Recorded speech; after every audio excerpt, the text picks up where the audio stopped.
last week, we talked about kind of the whole concept of spirituality and divinity and where this all comes from. What I want to do this week is really kind of look at number one, so spirituality, divinity, and like what a Navi is. And then what I want to do this week is look at some other really key fundamental concepts in that human-divine communication. And then, as you see towards the end, we're going to sort of get into some of the brass tacks on how does somebody actually become a Navi. Next week, we'll start looking at Moshe. And there's lots of really good stuff in Moran Nevuchim. Randy Bernstein, please come to the front. Okay. So we're going to start with Bereshit Perek Aleph and Perek Bet. We did some of Perek Aleph last week, but what I want to focus on today is really what has become familiar to us in Rav Soloveitchik's Lonely Man of Faith, and also in the world of biblical criticism or anti-biblical criticism, is the two different accounts of Sefer Bereshit. Okay? So if you sit down, as I used to make my seniors do, and chart out Bereshit Perek Aleph and Bereshit Perek Bet, very quickly you see that these are not two identical accounts. These aren't even really two parallel accounts. These are two very different accounts of the creation of the world. Hence the first volley in the world of documentary hypothesis, because normally literary theory tells us, and history tells us, and archaeology tells us that when you have accounts, documents and accounts that basically are identical but have a different style or a different, slightly different narrative, that means by definition there are different authors.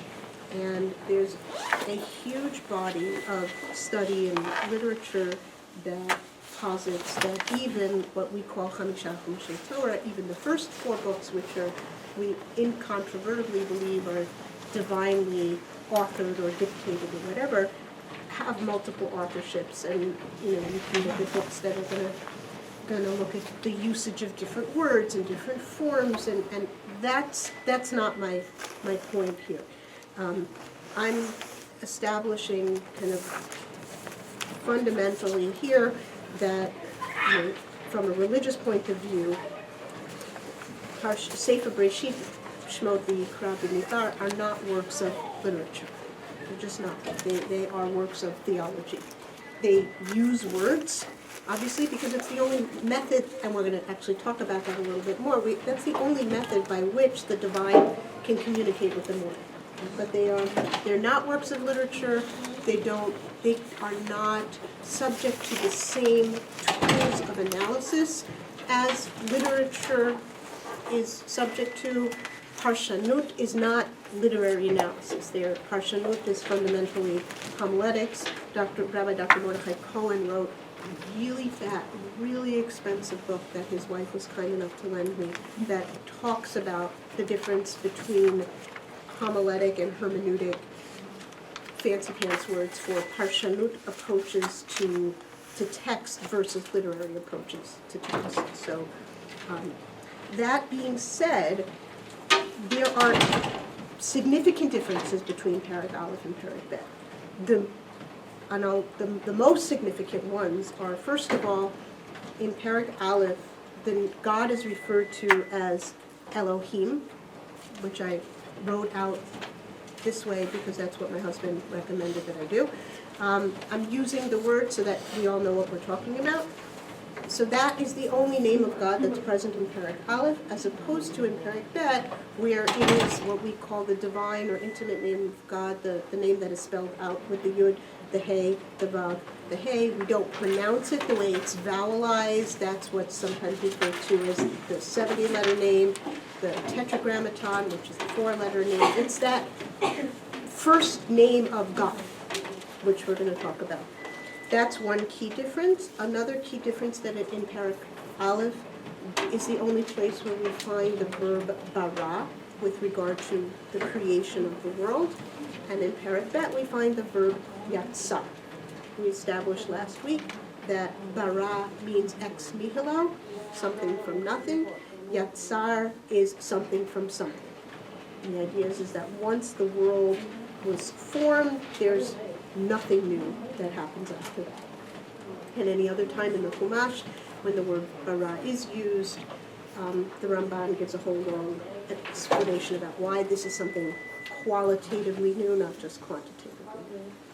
The third major difference is in the account of what gets created, that in Parak Aleph, everything gets created from the cosmos to humans, right? The entire kingdom, phylum, genus, species, all you science type people, right? From inanimate matter until males and females.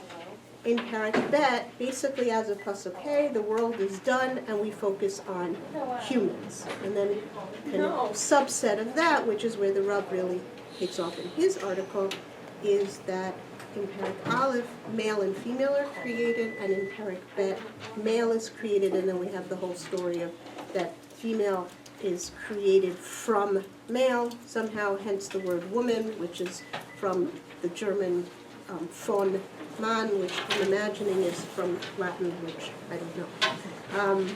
So, and that's also the text. She's called Isha, ki me ish lukacha zot. She's the, if we look at the word ish, Isha is simply the feminization of the word ish, kelev, kalba, kesev, kisva. It's the classic Hebrew feminization, so that this other creature is just a female version of me. Right? So clearly there was a recognition by the human that this other human was similar enough to be the same species, but a different gender. Okay? So let's talk a little bit about the difference between Hashem and Elohim, because the way that God appears is inherent in the way he communicates. We said this last week, that Elohim is a name that means power, that means judge, that means objective, like black and white science, and it's kind of impersonal in a sense that the name Elohim gives proclamations, gives declarations, says this is what, it's almost like one direction, kind of. And we're going to look more in Parak Gimel, and even when Hashem speaks to Adam, it's very rhetorical. We're going to get into Gan Eden and look at it in the text. Whereas the name Hashem, with the Yud, the Hey, the Vav, and the Hey, is attributed to mercy, intimacy, and Lamal Teva. And that when God starts communicating with humans, and when I say communicating in the sense of relationship building as opposed to just directive giving, right? We saw this last week in Parak Aleph. The first nevuah, as you will, is a directive, right? It's in Parak Aleph. I think it's pasuk Kaf Aleph, if I'm not mistaken, right? Pru uravu umil'u et ha'aretz v'kivshua uradu b'dagat hayam. This is not a conversation; it's a directive. Whereas if you look in Parak Bet, right, we hear Hashem's musings on the nature of man, where he says, "Lo tov heyot ha'adam levado," right? E'aseh lo ezer kenegdo. This is e'aseh, not na'aseh. Right? There's a musing process, and then there's this directive to Adam and his wife that has both a positive and a negative. Right? So Hashem says in, I'm sorry, I forgot to bookmark this one. Hashem says in Pasuk Yud Tet, I believe. No. Lavdal Shama, right? Vayitzav Hashem Elokim, sorry, Pasuk Tetzai. Vayitzav Hashem Elokim et ha'adam lemor. B'chol eitz hagan achol tochel. So the difference between the command of Elokim in Perek Aleph and Hashem Elokim in Perek Bet is the first thing he says is that this is what you should do. In other words, this is for your benefit. And then there's a but. Ume'etz hada'at tov v'ra lo tochel mimenu, and we're going to talk a lot more about that. Ki miyom achalcha mimenu mo tamut, because on the day that you eat from it, you will die. Right? So what we see is a mature communication. Mature in the sense is that there's a positive, there's a negative, but there's also an immediate explanation. If you think about the difference between the way you communicate with like a 3-year-old, 4-year-old, 5-year-old, right? It's do this because I say so. Because you're not, the 3-year-old, 4-year-old, 5-year-old isn't really going to understand the rationale. They're certainly not going to understand the concept of death. Death is a concept that you only begin to understand when you can think abstractly. That's why there's a lot of research, psychological research done on kids who suffer significant parental loss before about the age of 14, 13, 14, again, the age of reason and being able to think abstractly. They, in effect, go through a grieving process all over again when they hit adolescence and young adulthood, because when they're little, 5, 6, 7, 8, 9, 10, they don't get what forever means because they're very concrete thinkers. It's only once they get older that they really get the full magnitude of what forever means. So this complex set of instructions that Hashem gives to Adam and his wife indicates the maturity of this relationship. So the name, the pure communication with humans as the name Hashem, just the name of Hashem, which is the most intimate, the most personal, and therefore the most powerful and the most supernatural, does not actually happen until we get to Moshe.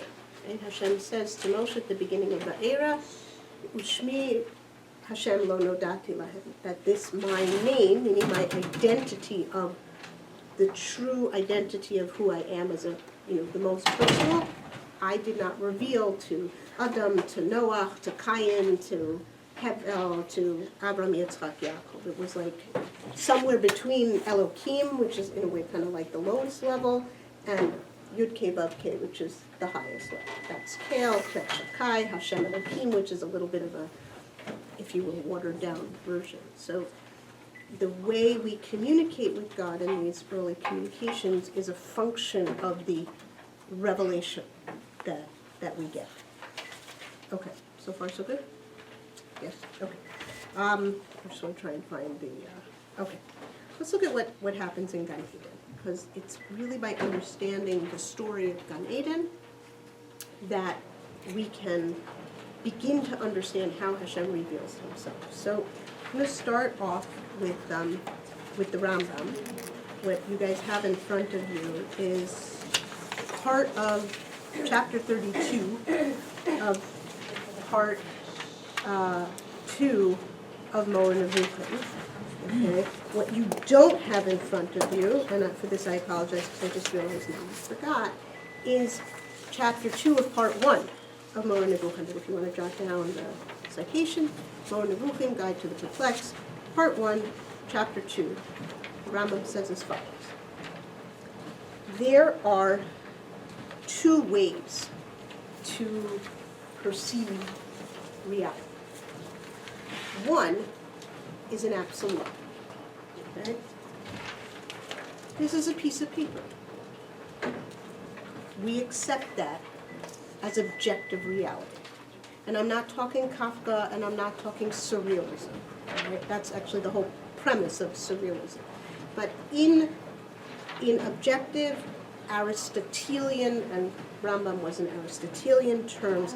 This is objectively what we term a piece of paper. It has certain chemical composition, it has certain properties, but you can't argue that this is a peacock. It just isn't a peacock. It doesn't meet the criterion of being a peacock. So objectively, the objective truth is that this is a piece of paper. The objective falsehood is that this is a peacock. Right? The objective truth is that 1 and 1 is 2, even in assuming we're in base 10. I always have to say these assumptions because I've got really smart Gemara cops. But Mrs. Herzog, yeah, okay, let's work with normatives. So when we perceive things, the Rambam writes, we perceive them as what they are and what they aren't. That's the Elohim perception. That's science. This is a paper, it's not a peacock. This color is blue. It's blue for all sorts of reasons of physics and optics. Why we call it the color blue, I'm really not an expert on physics and optics, and I don't remember if it's blue because it absorbs blue or if it's blue because it refracts blue, but it's blue. You can't argue that this is red. And if you're colorblind and you see this as something that's not blue, it's not because it's not blue, it's because there's something wrong with the cones in your retina. Right? You can't say that this is red. That's false. That's a lie. Where things start getting confusing is when we talk in relative terms of good and bad or good and evil. Right? I can't ask you if this is a good book because good is directly related to your morals and your valuation of it. It's a really good book if you look at the content, right? But if you don't read Hebrew, this really isn't a good book for you because it's just a bunch of scribbly kind of lines, right? Similarly, if you want a book to hold open a heavy door, this is also not a good book because it's not big enough and heavy enough. It's also not a good book because it has the name of God in it and it really shouldn't be used to be propping open a door. So for those purposes, this is a bad book. It's a bad choice. It's still a blue book, though. You can't argue the fact that it's a blue book. So the Rambam writes as follows. When Hashem created the world in Parak Aleph, and Elohim created the world. He created the world in black and white. There was no ifs, no ands, no buts, no values, and no morals, if you can imagine this. So the Rambam cites that he was written a letter by somebody, which he's addressing, saying like, if there aren't morals, then isn't the acquisition of morals, which is what happens in Parak Gimel, a good thing in the sense of you're going higher rather than lower, right? We see that, the Nachash, which we're going to get to, says to Chava, and if you want, you can actually look at it right now, in Parak Gimel, right? The Nachash, she's actually not Chava yet, but the Nachash says to her, says, God doesn't want you to eat this. Why not? Somebody want to volunteer so that I can shut up for a few minutes?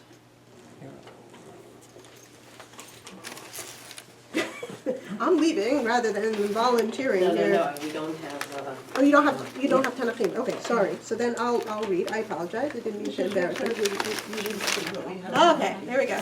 She's gone. We're Oh, no, going. it's okay. Okay? But I only have till the end of Pasuk Aleph. 'Cause I only have Right, no, to- but I'm saying that if you have a Tanakh. Okay, what? Okay, Parak Gimel. Start with Pasuk Bet. No, I take it back. Start with Pasuk Aleph. Okay. Okay. Hanachash haya arum mikol chayat hasada asher asa Hashem Elokim ayomer el haisha af ki amar Elokim lo tochlu mikol eitz hagan. Okay, didn't God say to you not to eat from all of the trees? Vatomer, keep going, please. Vatomer haisha el hanachash mi pri eitz hagan nochel ומפרי העץ אשר בתוך הגן אמר אלוקים לא תאכלו ממנו ולא תיגעו בו פן תמותון. We're going to get back to that, right? Don't eat, don't touch it, lest you die. Go ahead. ויאמר הנחש אל האישה לא מות תמותון, כי יודע אלוקים כי ביום אכלכם ממנו ונפקחו עיניכם והייתם כאלוקים יודע טוב ורע. This is a bad thing? This isn't my question. Like, this is the Rambam's question. This is a lot of different people's question. This is like knowing the difference, being like God, like Elohim, and knowing the difference between Tov and Ra is a bad thing? What's going on here?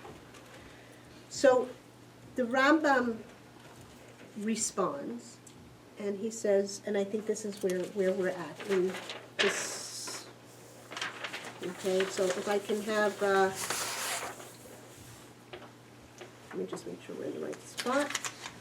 I read so much more in Nevuchim yesterday that it's like, what, where? Okay, no, this is already a little further along. So it's in the chapter 2 part that I still don't have.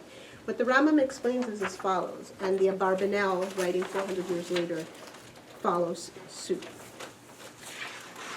How many times do we say, I wish I knew what God wanted? Right? What's the definition? I'll just say, like on a very simple practical letter. When does Shabbos begin? When does Shabbos end? How long does my skirt have to be? How loose do my pants have to be? How much hair do I have to cover? Do I have to cover my hair? Does that word in Parshat Naso really mean to uncover or unbind? Imagine how much easier our lives would be if there were black and white answers, right? Imagine what the world would be like if everybody agreed that blowing up an airplane is wrong. I'm not talking about bad or good, right? This is always what I tell my students, is that if you ask an Al-Qaeda mother, forget the father, you ask an Al-Qaeda mother, if you ask an Al-Qaeda wife, were those people who blew up the airplanes, were they good or were they bad? They would say in a second, they're saints, right? They're in paradise. This is, what President Obama was talking about yesterday, that there's been such a distortion of what religion is that we perpetrate acts of terrorism and call them religion, right? That's what the Crusades were. If we think about it, when the Stern Gang blew up the King David Hotel in whatever that was, 1930-something, that was also an act of terrorism. But because there are terrorists, we cheer, right? We start looking at these things a little bit more objectively. They also call the hotel first and tell people to evacuate. Oh, okay. It's a little different. Which then didn't listen, and, but Okay. right. But so that might actually be a good example. Is that like what makes them not terrorists, right? What makes the Israeli army? This was the whole thing in the war this past summer. They notified people, right? There's warning. Same thing when we went in the time of Yehoshua. What made this not ethnic cleansing, like Milosevic did in Yugoslavia, was when Yehoshua came in, he said, okay, peoples, you have 3 choices, right? Convert, leave, or die. Now, none of them are particularly great choices, but they're still choices, right? A terrorist doesn't give someone a choice. A terrorist doesn't walk into the Charlie Hebdo offices and say, convert or die, or leave, or I'll shoot you. They just open fire. So in our minds, that's bad. That's evil. But not in the minds of the people who are perpetrating it. Good and bad are really murky, confusing, relative terms. And it's actually, the Rambam explains, it's a lower level. Because what happens is that, and the Abarbanel picks up in his discussion of what is the Eitz Hada'at, he explains that the Eitz Hada'at is looking to the outside for valuation and assessing what is valuable and not valuable, or truth and falsehood, based on perception. Okay, so if you can just read Pasuk Dalet here, which comes, it's Mashi's mom, straight out of the Pasuk. Go ahead. What was it that led Chava to eat? Dalid, what I read Gimel already, Daled. or go on to, No, I think you read through Gimel. We're up to Dalet, that she Okay. looked, right? okay, Vayomer hanachash el haisha lo mot tumutun, ki yodea Elokim, ki biyom achalchem mimenu, niftechu einechem vayitem Elokim yodea tov v'ra. Okay. ותרא האישה כי טוב העץ למאכל, וכי תאווהו לעיניים, ונחמד העץ להשכיל, ותיקח מפריו ותאכל, ותיתן גם לאישה עמה ויאכל. Okay, so what happened? She thought about it, and she looked at this tree. That was her first mistake. And Pesci Newberger once gave a wonderful shiur about like the senses of vision and the senses of hearing and the pros and cons of each. But she looks at the tree, and she sees number one. Pardon the interruption. Adina Goldstein, can you please come to the lobby? Adina Goldstein. She sees that it's pretty. She sees that it looks good for eating, and somehow it is even good to contemplate, whatever that means. So the bottom line is she's using perception. Perception leads to desire. She acts on that desire, gives it to her husband. He acts on that desire, completely overriding what she had already been definitively told, inarguably, was not only wrong, but ergo false.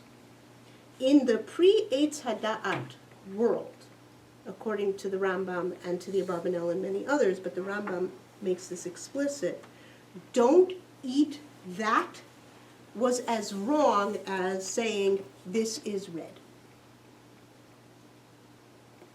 It was incontrovertible. And the message was completely and totally clear. What muddied the message was desire.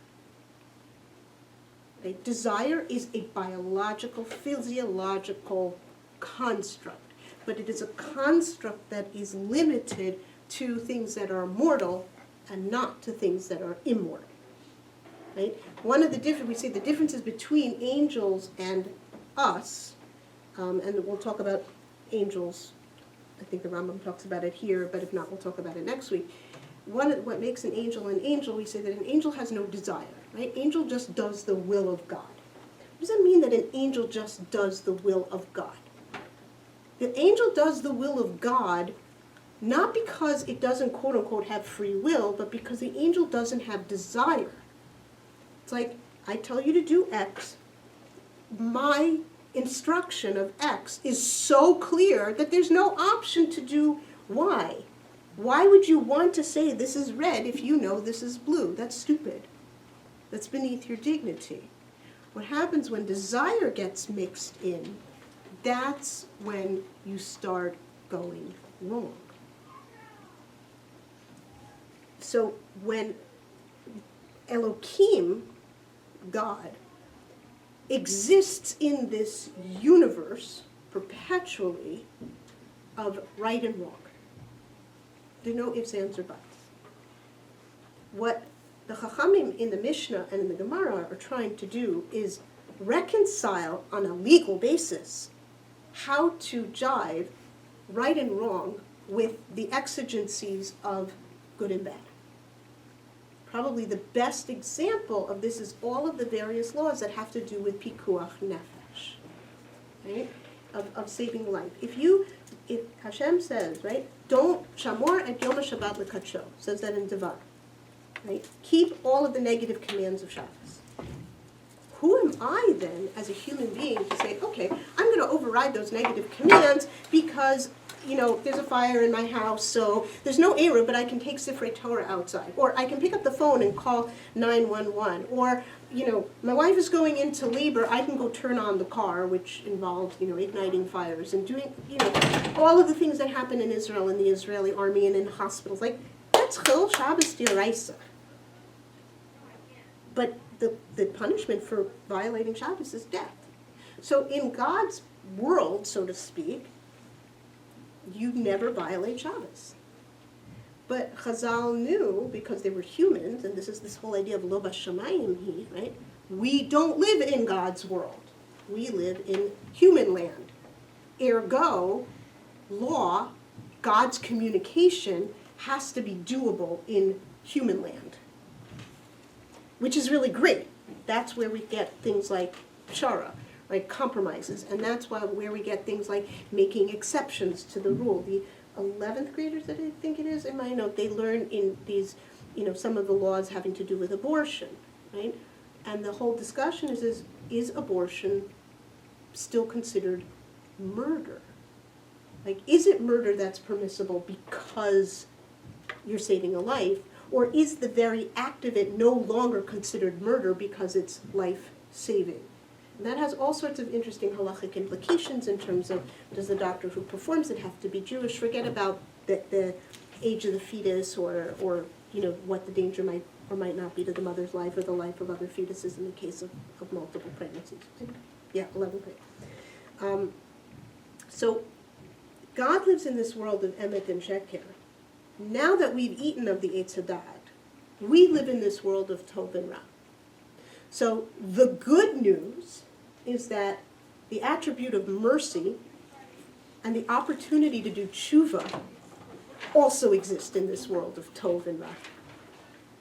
Right? Because if we now exist in a world that's where our choices are not clear, God has to, so to speak, give us the option to do it over. Right? Because if we no longer live in a world where we understand that once a piece of paper is torn, it's torn, then we can't be held liable for that. That's why God says after the Mabul, and I'm not going to make you guys go look for it, but he says, I'm not going to bring another Mabul onto the world because I know that man is ra mi ni'ura. That man is bad. And if you look in the Sforno, which is on this piece of paper, okay? And the Ibn Ezra, the reason I wrote Ibn Ezra on your outline is because the Ibn Ezra quotes the same Gemara that the Sforno is relying on, but the Sforno spells it out more easily, okay? The Sforno, which is on the right side, and it says, what's the Nakash, right? Hu Satan, hu Yetzer Hara, okay? And he's quoting the Gemara in Bava Kama. The Ibn Ezra quotes the same Gemara, that the idea is that before eating of the fruit of the tree, the Yetzer Hara was something that was actually divorced from our sense of reality. This is really, really hard to understand. I don't quite I get it, but if it comes out convoluted, I'm apologizing because it makes sense in my head.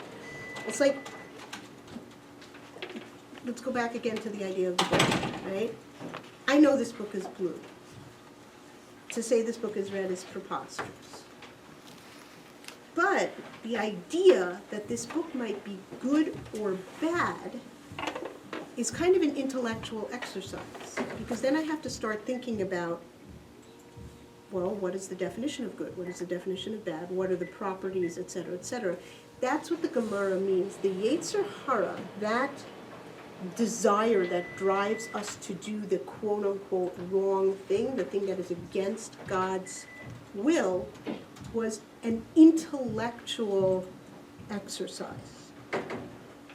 The moment that Chava and her husband, that Chava and Adam ate from the Eitz Hada'at, Mashi's mom, if you could read the next word, what happened to them? I think we're in Pasuk Zion, yeah. ותפקחנה עיני שניהם וידעו כי עירומים הם ויקראו עלי תאנה ויעשו להם חגורות. Okay, what is tipakachna?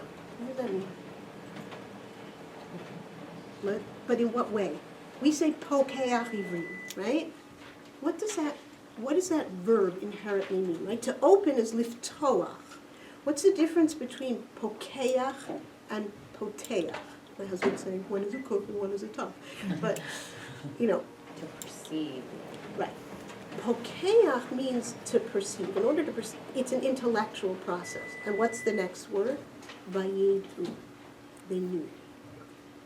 Wait a minute. They weren't naked 10 minutes earlier? Right? We're told at the end of the very, very, very last thing in Parak Bet, right? The Adam v'Ishta eromim, that the man and his wife were eromim, the lo yitposhashu, and they weren't embarrassed, right? Think about it. Are elephants embarrassed in front of other elephants? Are dogs embarrassed? Are primates, our closest genetic mammalian neighbors, okay? They're not embarrassed about the fact that they are walking around without clothes on, aka with their genitalia in full view, right? Animals copulate in full view. There's once in the zoo in Chicago, and it was really interesting biology lesson. We saw turtles do that at the zoo in Paramus one day. That was interesting Okay, too. these were hippos. No, rhinos. They were rhinos. I didn't know whether to turn away or to look or like, whoa, you know, is this Mutual of Omaha? Is there a film crew here?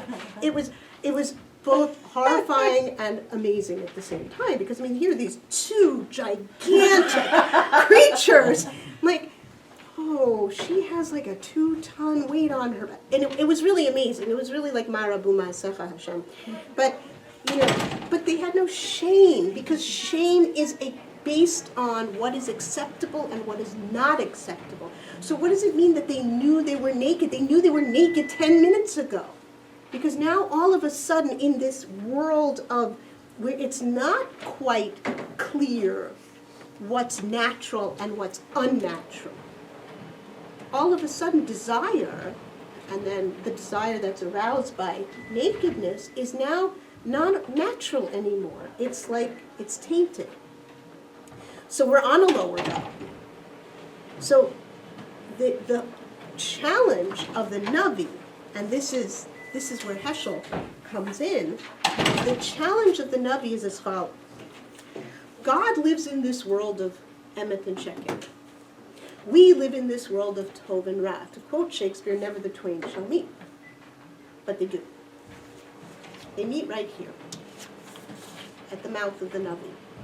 Because the Navi, the way Heschel explains it, because he's a Navi, and because he has connection to the divine, is able to perceive God's world.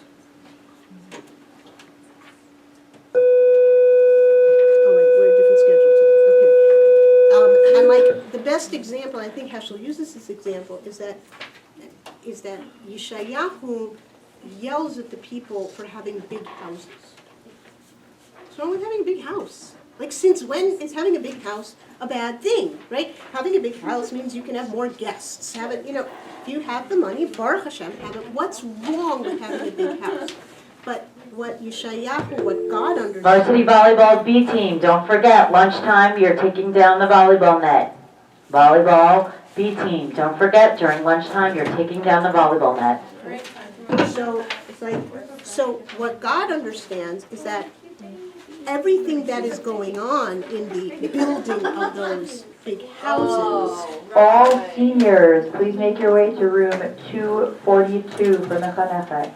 All seniors should be in room 242 for Mechanechet. Okay.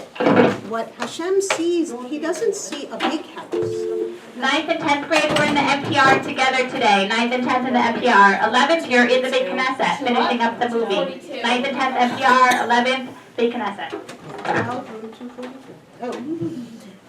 So when Hashem sees those houses, he doesn't see big houses, he sees wrong houses.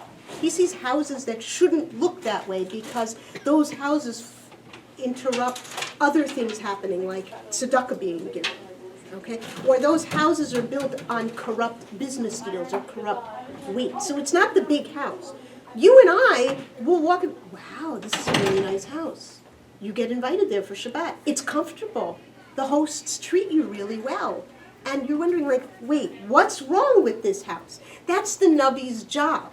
The Navi sees the world through God's eyes, but because he's human, sees the world through human eyes, and has to figure out a way to bridge that gap, and has to figure out a way to take the emet and sheker perception and communicate it to a Tov and Ra world, and take the Tov and Ra perception and communicate it back to an emet and sheker world.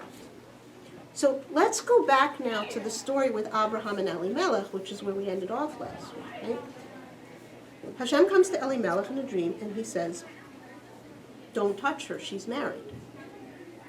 Elimelech says to him, but I didn't know that. Now, in pure legal terms, did Elimelech do anything quote unquote wrong? No. Did he even do something quote unquote bad? No. But the bottom line is that that taking of Sarah was a symptom of a wrong society. It was a society that didn't respect boundaries. It was a society that didn't respect strangers. It was a society where beauty was the most important value, right? A woman was beautiful, you brought her into the palace and added her to your harem, added her to your stable, added her to your garage. A woman was like a Ferrari or a thoroughbred, right? So when Hashem says to Abimelech, if you touch her, you're going to die, what he's basically saying is what you did was wrong because your whole society is wrong. But you, because you're a human and live in a relative world, you're like, but I didn't break any laws. I acted in good faith. So Hashem says to him, so go to Abraham.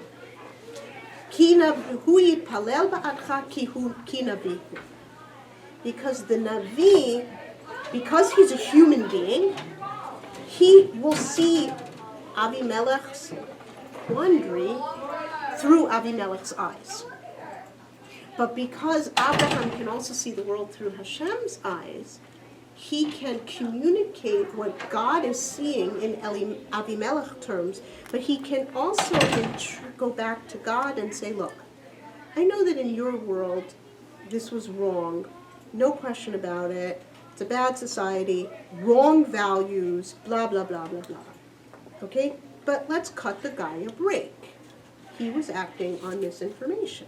Right? He was a mekach ta'us. Abraham, I told him that she was my sister. In his eyes, he wasn't taking a married woman. That's what the Navi does.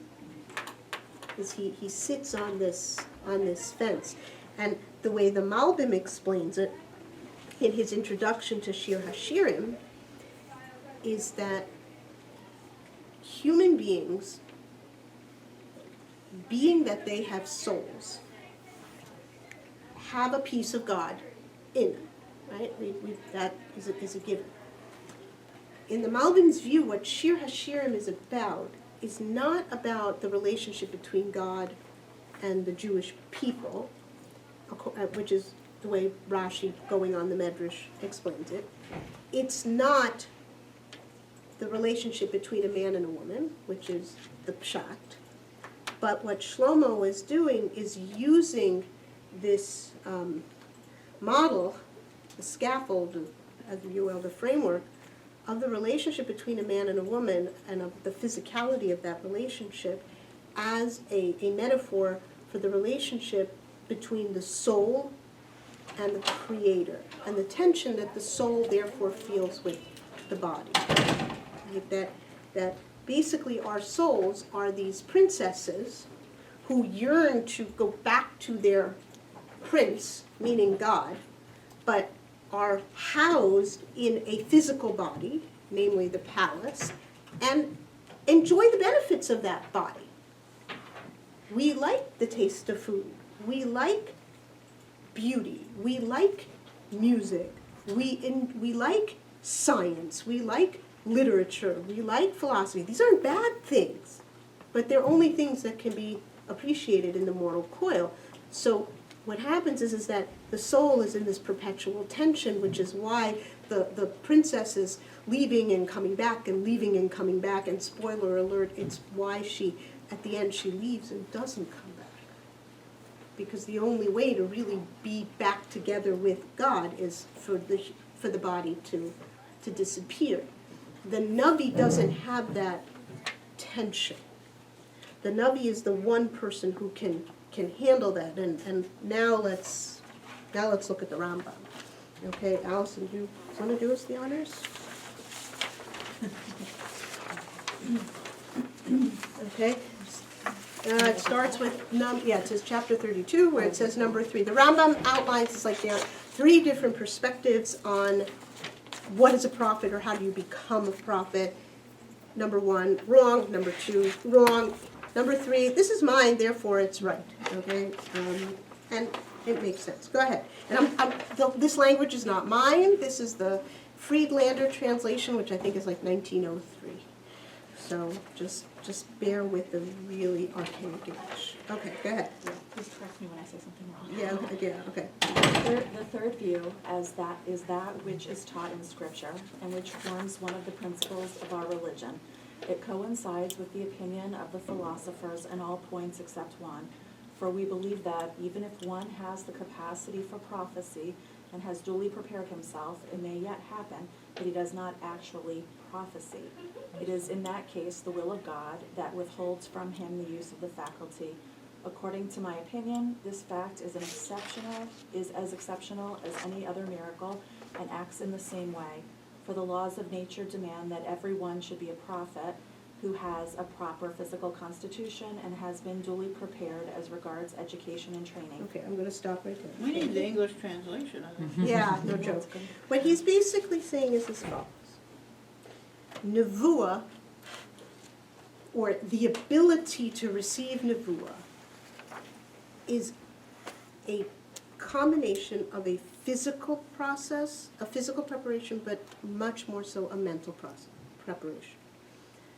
Nevuah means, and this is a very Aristotelian type of concept, communing with the divine mind. Right? God doesn't have a body. God is, as it were, all mind. So in order to be able to communicate with God, you have to be able to divorce yourself from your body as much as possible.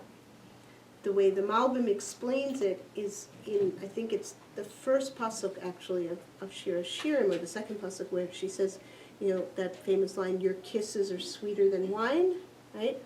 That the way the Malbim explains this is that what a kiss is where obviously the lips meet, but it's also the mouth is where breath comes in and out, and it's the two mouths, as it were, is where breath is exchanged. So at that moment of a kiss, God enters your soul, and then your soul enters God.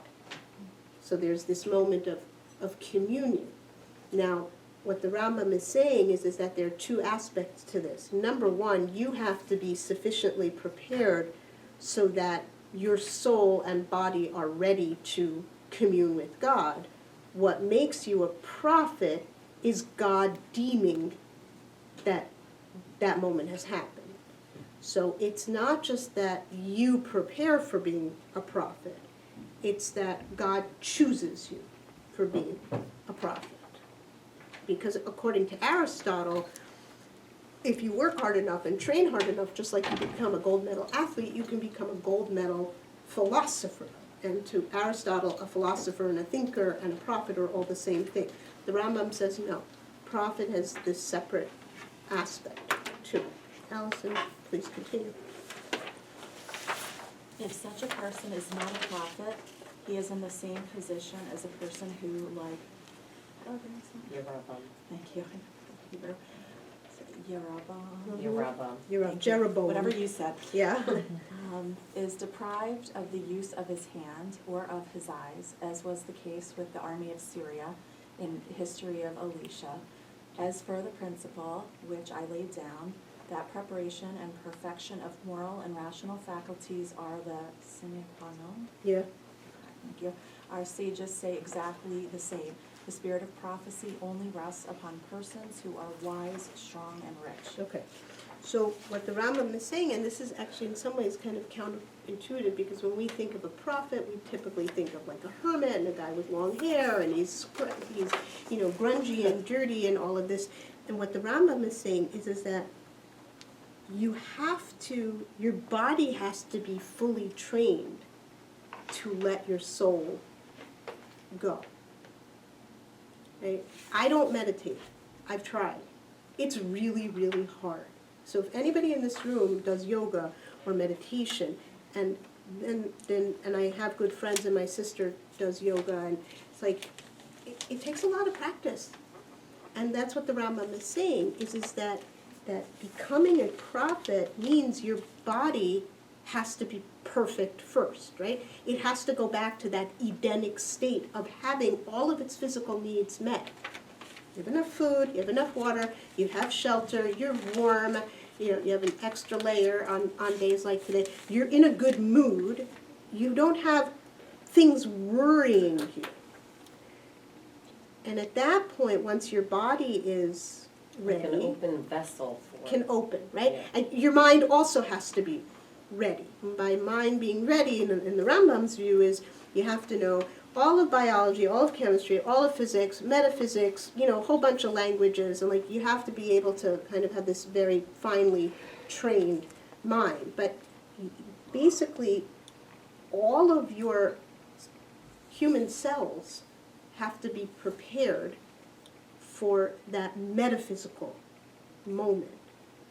And what Adam and his wife were in Gan Eden, and next week we'll talk more about Moshe, and what Moshe was, and Moshe was in that way different, was that in that perpetual state of preparedness, in that perpetual state of human perfection, right? We think of human perfection in certain, depending on what the Sports Illustrated swimsuit of the model year looks like, whether she's a size 1 or a size 14, that's in some ways our idea of beauty, right? Beauty is just that. It's a very time-bound, very societally bound thing. That's what the Abarbanel writes. But what beauty really is what God creates, right? It's like my husband often says, don't say that bug is ugly. That bug is a creature of God. How can it be ugly? He's right. Right. That won't stop me from stepping on said bug. But I will say I apologize, in good Native American fashion. I'm sorry, Mr. Cockroach, stop. So, and that goes back to the right, wrong, emet, sheker, Torah. We don't think about, when I have 2 cats, and my daughter, bless her, is very, very committed to animal rights and ethics, and she's vegan and whatever, but she was completely undisturbed when one of our cats presented us with a mouse. And she's like, yeah, because that's what the cat is supposed to do. That's what its DNA tells it to do. It's not wrong for a cat to kill a mouse. It's not wrong for us to be walking around without clothes on in the purest form. It becomes wrong when people say it's wrong. So what the Rambam is saying is that you have to get your body and your mind, which is part of your body, into the closest utopian state it can be in, and then you're ready. If God decides you're ready for your soul to, in the Malbim's word, meet with the divine. Okay, we're going to stop here. Next week we're going to talk about how do we get ready. I guess I said to Pam before, I don't know if I had way too much this morning or way too little. I guess I had way too much because we didn't get through chunks of the outline. We're going